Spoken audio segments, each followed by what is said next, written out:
Hi friends and everyone who is watching this video. Welcome to my coffee time and welcome back to whoever was here with me last time when I shared some of my views on the metaphor life is a journey, if you remember. And I also suggested that happiness is the way. So today I'm enjoying my almond latte, one of my favorites by the way. I hope you got yourself a nice cup of coffee or tea, whichever you prefer, to enjoy this time with me. So there is this question that crosses my mind every now and then, and the question is as follows. Why is it so that we often think, once I get that job or a fantastic partner or that amazing vacation, then I will be happy? It's like, I'm okay now, or which is worse, I'm unhappy now, but once I get that, I will be happy. And then you get it, and then you feel excited, and then you genuinely feel happy, or so you think, for the time being. And then that very job you were so excited at the beginning doesn't give you those thrills anymore. It just becomes part of your day. I'm not sure if you can relate, but I've definitely had this experience a couple of times. Not necessarily job related, but one of them really stands out. I remember after graduating from high school, I really wanted to get to that linguistic university in the capital city, and I worked so hard to prepare for those exams. If you had asked me back then what my biggest dream was, of course I would have told you to get to that uni and get a degree from there. If you had asked me if I was happy, I would have told you, well, I'm probably stressed right now because of the exams, or I'm okay, but I'll be the happiest girl ever once I get accepted to that university. You might have said these things to yourselves as well, right? I will be the happiest person if I or when I, blah, blah, blah, fill in the blank. And what do you know? On the day when the results came out and I found out that I had passed my exams with flying colors and I had actually been accepted to that university, I felt somewhat confused. I thought I would feel different. Okay, well, scratch that. Of course, I was jumping around and I was super excited with my mom, screaming, yay, I did it. I called my family, I shared the news, and then quite soon, sooner than it could have been, the way I felt just became normal. In fact, in Russian, my native language, when you ask people, hi, how are you today, the typical answer would be normal. So normal, this is the way I felt shortly after I got accepted to that university. So why is it so? Why couldn't I feel that elevated and excited and over the moon for a longer period of time at least? I was so sure that getting to that uni was something that would give me those feelings, that I would be a totally different person. So the school started and I started going to the classes every morning, and the way I felt about that was pretty much the same way I felt when I used to go to high school. And it's not because I was disappointed or anything. No, it was pretty good, but I sort of got used to it, I would say. You might relate. And this kind of example is also similar. It also can be compared to the material things. You may think that once you get a new car or the latest phone or those clothes or some new fashion stuff, then you will be happy. Or at least you will be happier than now for a long time. No, you won't.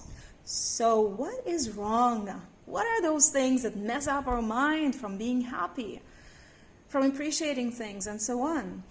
There are these 4 annoying features, as Laurie Santos, the professor of psychology at Yale University, refers to them like this. Annoying features.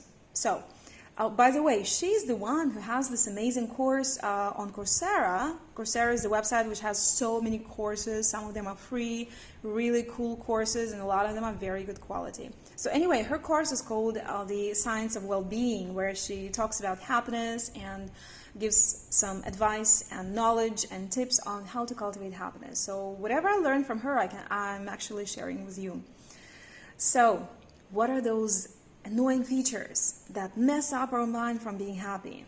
What is it that tricks us into the misconception about happiness? You ready? The first one is called miswanting. Yeah, opposite of wanting. So it has to do with the situation when you think that something will give you a lot of pleasure in the future. So basically, the mistake you make when you think about what and how much you will like something in the future. So here we have two key words, like and want. These are some of the first words that children learn to say, and once they say them, they never stop, right? Look at us, not children anymore, and we still keep saying, I like this, I like that, I want this, I want that, right? So when liking has to do when something with how something makes us feel, but wanting is technically predicting that very liking. So when liking and wanting are not aligned, then we say that we have miswanted something. Have you ever heard anything like this before? For me, it was totally the first time to hear the term miswanting, but it totally makes sense. So how is that possible? You get something that you wanted, but you don't like it.